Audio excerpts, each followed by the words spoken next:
जय हिंद दोस्तों, मेरा नाम कुलदीप है और स्वागत है आपका अपने चैनल दीप्स एजुकेशन पर। हम देख रहे हैं मॉडर्न हिस्ट्री या मैं कहूँ आधुनिक इतिहास। हमारी कुछ क्लासेज हो चुकी हैं और ऑलमोस्ट हमारा मॉडर्न हिस्ट्री अब होने वाली है।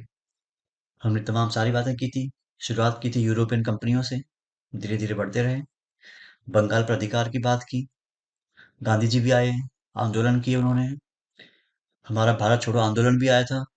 उसके पहले सेकेंड वर्ल्ड वॉर शुरू हो चुका है 1939 में। अंग्रेज चाहते हैं कि हम हमारी भारतीय सेना को उसमें पार्टिसिपेट करने के लिए भेजें। हमने मना किया। फिर उन्होंने अगस्त प्रस्ताव भी भेजा। हमने फिर मना कर दिया कि हम नहीं भेजेंगे।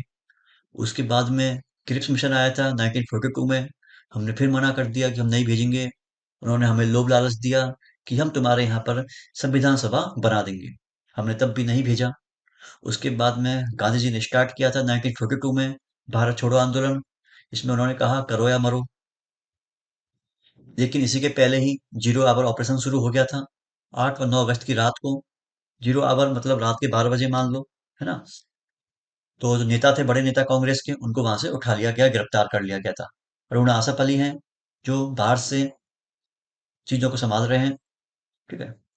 लेकिन आंदोलन था वो सक्सेसफुल नहीं रहा, भारत छोड़ो आंदोलन। लेकिन भारत छोड़ो आंदोलन के पैरेलल में एक समानांतर सरकार का गठन किया गया। समानांतर सरकार क्या होती है, कहाँ कहाँ शुरू की गई थी, इसमें क्या होता है, कौन कौन उसका मुखिया था, इसमें हम जो इम्पोर्टेंट बात होंगी वो हम देख लेंगे। अगर आप चैनल पर नए हैं तो सब्सक्राइब कर लेंगे चैनल को। और लास्ट में वीडियो अच्छी लगेगी तो वीडियो को लाइक करके जरूर जाएंगे। अगर आप जुड़ना चाहते हैं टेलीग्राम, फेसबुक, इंस्टाग्राम पर, उनकी लिंक दी गई है, यहाँ जाकर भी आप मैसेज कर सकते हैं। या आपकी कोई क्वेरी हो नीचे कमेंट भी कर सकते हैं। तो स्टार्ट करते हैं आज का। आज हमारा है समानांतर सरकार। ठीक है। कब बनी थी, इसका हमें पहले बताया था मैंने आपको। जो भी हम घटना है, इंसिडेंट है, उनको देख रहे हैं, वो हमें सिक्वेंस में याद होनी चाहिए। हमसे एग्जाम में कई बार पूछ लिया जाता है कि इनको आरोही या अवरोही क्रम में जमाइए, है ना, असेंडिंग या फिर डिसेंडिंग ऑर्डर में सेट कीजिए। इनको कई बार पूछ लिया जाएगा। तो अब हमें देखना है समानांतर सरकार क्या है। ये है समानांतर सरकार। कई बार पूछता है कि समानांतर सरकार कब बनाई गई थी। जब भारत छोड़ो आंदोलन के समय, है ना, 1944 की बात है, 1944 में। इसमें क्या हुआ था कि भारत छोड़ो आंदोलन के समय इसका निर्माण हुआ था। और यह बहुत सारे जिलों में बनाई गई थी समानांतर सरकार, जिसमें एक तरह से ऐसा समझ सकते हो मोटा मोटी तौर पर आप कि जो क्रांतिकारी हैं वो खुलेआम घूम रहे हैं, है ना, अपने हिसाब से सरकार चला रहे हैं, ऐसा इसका मतलब समझ सकते हो। बहुत जगहों पे हुआ था, लेकिन हमें दो जगहों का स्पेशली याद रखना है। एक तो था बलिया। बलिया आपने कई बार नाम सुना होगा। और दूसरे थे सतारा। इन सॉरी, यहाँ लिखा हुआ है, हाँ। तो हमें दो जगह का याद करना है, बलिया और सतारा। बलिया यूपी में है और सतारा महाराष्ट्र में है। ठीक है। इसके बारे में क्या देखना है कि बलिया इंपॉर्टेंट इसलिए हो जाता है क्योंकि यहाँ पर भारत की पहली समानांतर सरकार का गठन किया गया। जो समानांतर सरकार बनी है, तो यहाँ पर पहली बनी थी, इसलिए यह इंपॉर्टेंट है। क्वेश्चन बन पूछ लिया जाएगा कि भारत की पहली समानांतर सरकार का गठन कहाँ किया गया। बलिया में किया गया। जिसका नेतृत्व या जो मुखिया था वो कौन था।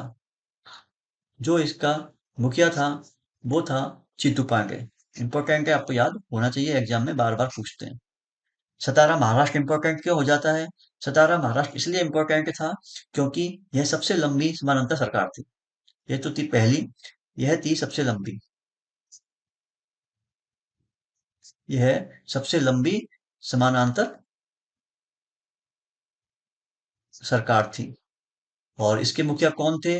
इसके जो मुखिया थे, पहले थे वाई बी चौहान।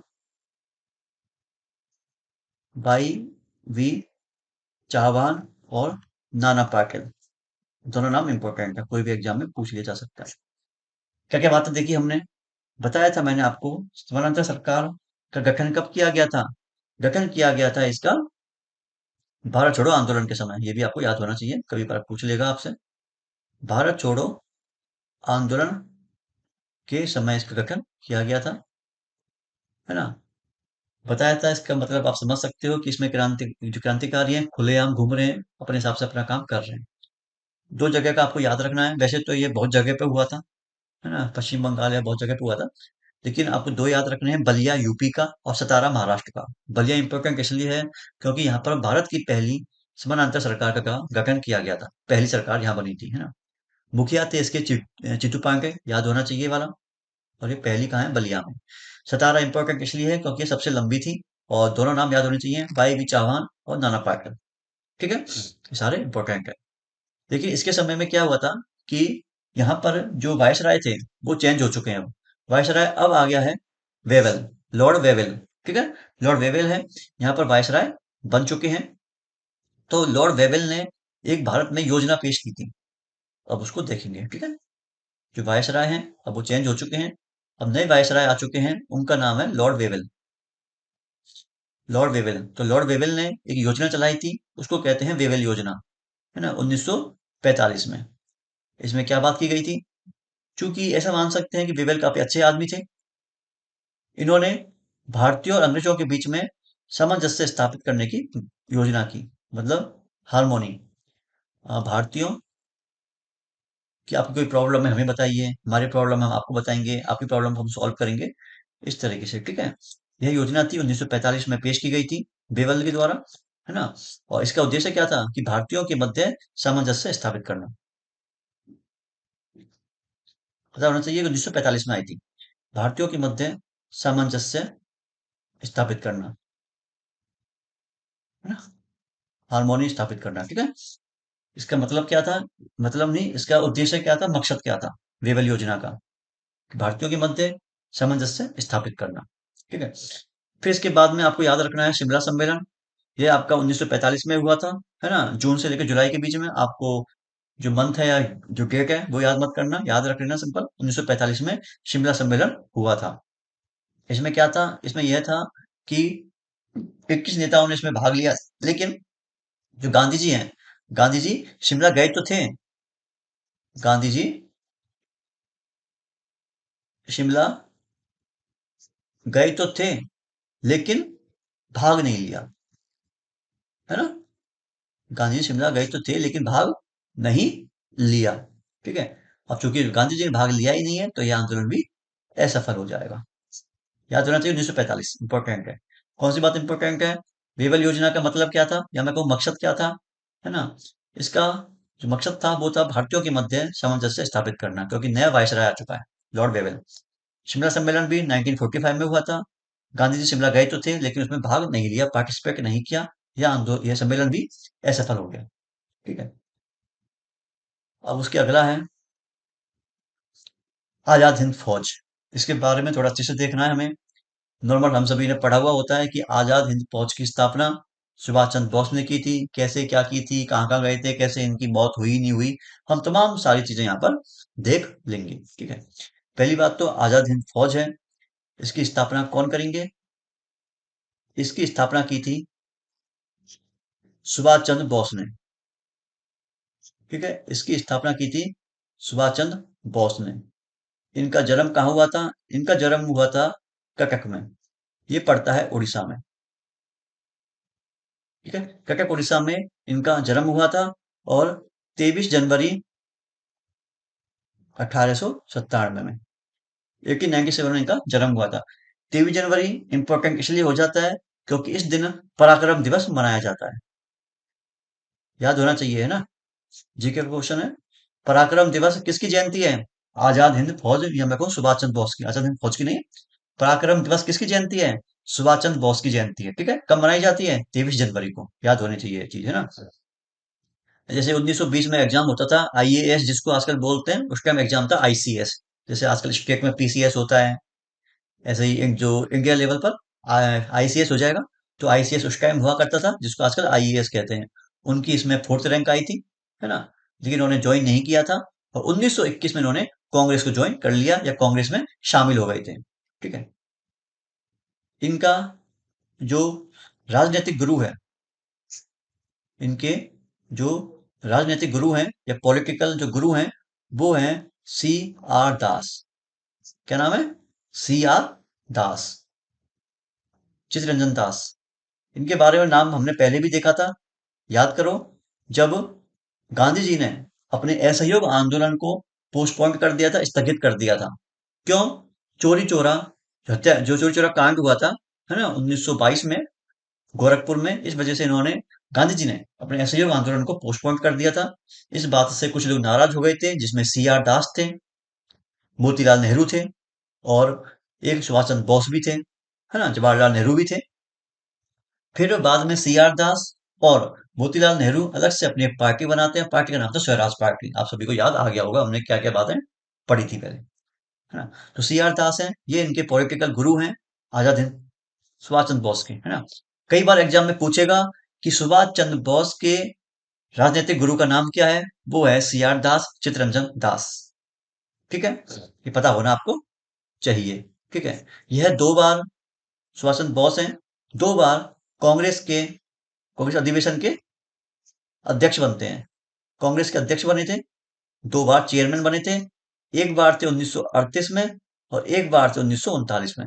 1939 में जब यह जीत गए थे, तो इनके अपोजिट में गांधी जी ने अपना एक कैंडिडेट है वो खड़े किए हुए थे। उनका नाम था पट्टाभी सीतारमैया। इंपॉर्टेंट नाम है पट्टाभी सीतारमैया। इनको हरा दिया था। तो गांधी जी या इनमें आपस में थोड़ी सी, मतलब कि क्या कि बननी पाई थी आपस में, कि नाराज हो गए थे आपस में। इस वजह से 1939 में जो सुभाष चंद्र बोस हैं, इन्होंने त्याग पत्र दे दिया था कांग्रेस अध्यक्ष पद से। ठीक है, तो हमने कौन कौन सी बातें देखी थी कि दो बार यह अध्यक्ष बनते हैं कांग्रेस के, है ना, चेयरमैन बनते हैं। दूसरी बार जब चेयरमैन बने थे, तो गांधी जी के जो कैंडिडेट थे, है ना, पट्टाभी सीतारमैया, इनको बॉस ने हरा दिया था। तो आपस में इनके बीच में मतभेद शुरू हो गए थे। इस वजह से सुभाष चंद्र बोस ने इस्तीफा दे दिया था, जिस वजह से बाद में सुभाष चंद्र बोस ने एक अलग से पार्टी बनाई थी। उस पार्टी का नाम था forward block party,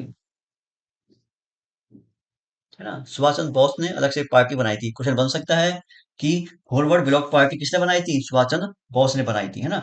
forward block party थी, वो सुभाष चंद्र बोस ने बनाई थी, है ना। अब आपको पता है कि यह भी काम कर रहे थे अंग्रेजों को भगाने के लिए, तो अंग्रेजों ने इनको कलकत्ता में नजरबंद कर दिया। नजरबंद क्या होता है? एक तरह से कहीं पर कोई मकान या घर में बंद कर दिया, ऐसे समझ सकते हो। तो अंग्रेजों ने कलकत्ता में सुभाष चंद्र बोस को नजरबंद कर दिया, लेकिन ये कैसे भी करते हुए भग गए वहां से। जब भग गए, तो ये पहुंचे जर्मनी। जर्मनी में इनकी मुलाकात हुई थी। जर्मनी में कौन रहता है? हिटलर। जर्मनी में इनकी मुलाकात किससे हुई थी? इनकी मुलाकात हुई थी हिटलर से। और हिटलर ने इनको उपाधि दी थी किसकी? नेताजी। तभी अपन कहते हैं ना, नेताजी सुभाष चंद्र बोस, इसलिए। तो उपाधि किसने दी थी? इनको उपाधि दी थी, नेताजी की उपाधि दी थी हिटलर ने, जर्मनी में। ठीक है, याद होना चाहिए, इंपॉर्टेंट क्वेश्चन है, बार बार एग्जाम में पूछा जाता है। ठीक है। अब उस समय क्या है, सेकेंड वर्ल्ड वॉर चल रहा था, जो द्वितीय विश्व युद्ध है वो चल रहा था। और इसी सीरीज में जो जापान है, उसने सिंगापुर पर कब्जा कर लिया। चलो इसको पहले का साफ कर देता हूँ। इंपॉर्टेंट बातें देख लीजिए। इंपॉर्टेंट बातें हैं, पहली बात तो आजाद हिंद फौज की स्थापना सुभाष चंद्र बोस ने की थी। जन्म इनका कटक उड़ीसा में हुआ था, और 23 जनवरी को हुआ था। 23 जनवरी को पराक्रम दिवस मनाया जाता है। पॉलिटिकल गुरु हैं CR दास या चित्तरंजन दास हैं। कांग्रेस के अध्यक्ष दो बार बने थे, 1938 और 1939 में। 1939 में अपोजिट कौन थे? पट्टाभी सीतारमैया थे, इनको हरा दिया था। बाद में फॉरवर्ड ब्लॉक पार्टी बनाते हैं। जर्मनी में मुलाकात होती है इनकी कहाँ से? हिटलर से। और उपाधि देते हैं हिटलर बॉस को नेताजी की। ये तमाम सारी बातें आपको याद होनी चाहिए। उसके बाद चलते हैं कि जब सेकेंड वर्ल्ड वॉर चल रहा था, तो इतने में ही जापान ने सिंगापुर पर कब्जा कर लिया। सेकेंड वर्ल्ड वॉर में क्या हुआ था? जापान ने सिंगापुर पर कब्जा कर लिया था। सिंगापुर उस समय अंग्रेज जो सैनिक थे, उनका एक बहुत बड़ा अड्डा हुआ करता था। अब चूंकि कब्जा कर लिया है, तो वो सारे अंग्रेज सैनिक किसके हो जाएंगे? वो हो जाएंगे जापान ने। ठीक है, जापान के सारे वो अंग्रेज सैनिक हैं, अब जापान के हो जाएंगे, जो सिंगापुर के थे पहले। सिंगापुर में एक अंग्रेज सैनिकों का बहुत बड़ा अड्डा हुआ करता था। ठीक है। फिर क्या हो गया था कि अब जापानी सरकार थी, उन्होंने ये जो अपने सैनिक थे, अंग्रेज सैनिक थे, इनको सौंप दिया किसको? रास बिहारी बोस को। ठीक है, जो अंग्रेज सिपाही मिले थे या मतलब सैनिक मिले थे, इनको सौंप दिया किसको, कि इनका मुखिया कौन होगा, यहाँ लिखता हूँ मुखिया, सौंपना नहीं मुखिया लिख देता हूँ, समझना सही रहेगा आपको, ठीक है। अंग्रेज सैनिकों का मुखिया कौन हो जाएगा, रास बिहारी बोस, ठीक है। बात समझना, आप लिखते रहना कॉपी में कि सेकेंड वर्ल्ड वॉर के समय जापान ने सिंगापुर पर कब्जा कर लिया है। सिंगापुर उस समय अंग्रेज सैनिकों का एक बड़ा अड्डा हुआ करता था। अब चूंकि वहां कब्जा कर लिया है तो जापान को एक बड़ी मात्रा में, एक बड़ी संख्या में अंग्रेज सैनिक मिलते हैं, और उस अंग्रेज सैनिकों का मुखिया जापानी सरकार ने रास बिहारी बोस को बना दिया। इसके बाद में सुभाष चंद्र बोस है, वो भी सिंगापुर पहुंच जाते हैं। जब ये सिंगापुर पहुंच गए तो पहले जो इसका मुखिया था, ये जो मैं कहूँ जो सेना थी, ये सौंप दी गई थी किसको, सुभाष चंद्र बोस को, ठीक है। जापान ने कब्जा किया सिंगापुर पे, सिंगापुर में इसको बहुत ज्यादा सैनिक मिले थे, सैनिकों से सेना बनाने की शुरुआत की गई थी, और इस सेना का मुखिया है वो आजाद हिंद फौज से पहले जो रास बिहारी बोस है उनको सौंप दिया गया था। वहीं पर ही सुभाष चंद्र बोस हैं, वो पहुंच जाते हैं। यह कहते हैं कि सेना को पकड़ लो, और आजाद हिंद फौज है वो यहीं से बनी थी, है ना। सुभाष चंद्र बोस ने कमान संभाल ली, सुभाष चंद्र बोस है, उन्होंने कमान संभाल ली और यहीं से आजाद हिंद फौज की स्थापना कर दी, ठीक है। यहीं से आजाद हिंद फौज है वो बना ली है, ठीक है। उसके बाद में क्या होता है, और कहाँ की थी, सिंगापुर में करेगा, सिंगापुर में करेंगे 1942 में, ठीक है। क्वेश्चन बनेगा कि आजाद हिंद फौज की स्थापना कहाँ हुई थी, सिंगापुर में हुई थी, क्योंकि जापान ने सिंगापुर पर कब्जा किया है, तो सिंगापुर में सारे सिपाही हैं अंग्रेज, तो सिंगापुर में ही आजाद हिंद फौज की स्थापना की गई है 1942 में, 1942 में, ठीक है। लेकिन क्या होता है कि सेकेंड वर्ल्ड वॉर में जो जापान है उसकी हार हो जाती है, जापान है वो हार जाता है, और इसी समय सुभाष चंद्र बोस है, एक एक जो फ्लाइट लेते हैं, है ना, प्लेन लेते हैं, बैंकॉक थाईलैंड से लेकर टोक्यो जापान के लिए। सुभाष चंद्र बोस ने फ्लाइट ली जापान के लिए, कहाँ से, थाईलैंड से, है ना। लेकिन बीच में ही प्लेन क्रैश हो जाता है, या कहूँ दुर्घटना हो जाती है, और शायद इनकी मौत हो चुकी है। मैंने शायद इसलिए लिखा है क्योंकि अभी तक इनकी बॉडी नहीं मिली है, इसलिए कुछ लोग तो कहते हैं कि किसी ने इनको मरवा दिया या कुछ हुआ था, इसलिए बोलते हैं कि इनकी संभवतः मौत हो गई है ना। ये सारी कहानी आप याद रख लेना। अब चूंकि इनकी मौत हो गई है, तो जो आजाद हिंद फौज के जो अधिकारी हैं उनको अंग्रेज गिरफ्तार कर लेंगे, ठीक है। और अधिकारियों को गिरफ्तार करके इन पर एक मुकदमा चलाया गया था, जिसको हम पढ़ते हैं लाल किले का मुकदमा, ठीक है। देखते हैं आगे,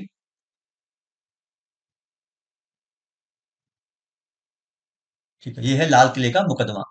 जैसा कि मैंने आपको बताया था कि जो सुभाष चंद्र बोस हैं उनको, उनकी मौत हो चुकी है शायद, इस वजह से अब आजाद हिंद फौज है, उनके अधिकारियों को अंग्रेज पकड़ना चाहेंगे, तो पकड़ लिया, और दिल्ली के लाल किले का मुकदमा, मतलब मैं कहूँ दिल्ली में जो लाल किला है वहां पर इनके खिलाफ मुकदमा चलाया गया था। कब, 1945 में।